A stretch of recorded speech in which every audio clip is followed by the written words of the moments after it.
Hello, আসসালামু আলাইকুম প্রিয় ভাই বোনেরা। আজকে আমি আমাদের পুঁইশাকের জাংলার মধ্যে দেখলাম প্রায় অনেকগুলো পুঁইশাকের বিচি হয়ে আছে।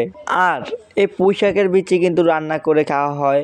আমার কাছে খেতে ভালোই লাগে। আর অনেক অঞ্চলের মানুষ আছে পুঁইশাকের বিচি খায় না। তো আপনারা পুঁইশাকের বিচি খান নাকি খান না তা আমাকে কমেন্ট করে জানাবেন। তো আমি এখন পুঁইশাকের বিচি দিয়ে কি করব, মূলত আমি এখন এখান থেকে কয়েকটি পুঁইশাকের বিচি নিয়ে দেখবো আমার মুরগিগুলো এগুলো খায় নাকি। তো আমি এখান থেকে কয়েকটি পুঁইশাকের বিচির ডগা ছিঁড়ে নিতেছি। তো গাছ থেকে বিচি নেওয়ার পর আমি এখন আমাদের মুরগির সামনে যাব।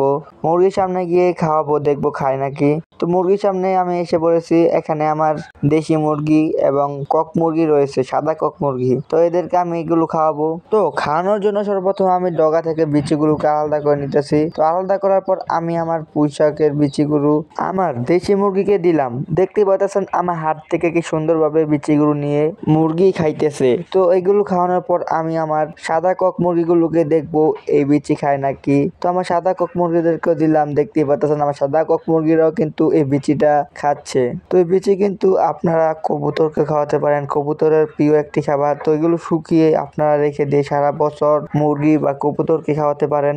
আর হচ্ছে প্রিয় ভাই বোনেরা, আমাদের বাড়িতে একটি তুলসী পাতার গাছ রয়েছে।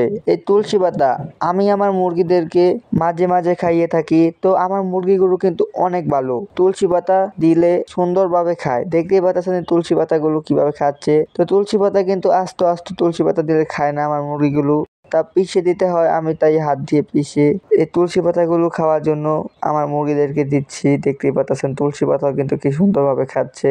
আর প্রিয় ভাই বোনেরা, আপনারা যারা আমার আগের ভিডিও দেখেছেন তারা হয়তো দেখেছেন আমার 10টি সাদা কক মুরগি রয়েছে। তো এখন আপনারা প্রশ্ন করতে পারেন আমার 10টির মধ্যে এখন 3টি কক মুরগি কেন। তো আমি 10টির মধ্যে 7টি আমার কক মুরগি আল্লাহু আকবার করে দিয়েছি। তো যেহেতু এগুলো পর্যাপ্ত পরিমাণ বড় হয়েছে তাই আল্লাহু আকবার করে খেয়ে ফেলেছি। আর 3টি কক মুরগি আমি শখের বসে রেখেছি, এগুলো কিছুদিনের মধ্যে আল্লাহু আকবার করে দিব।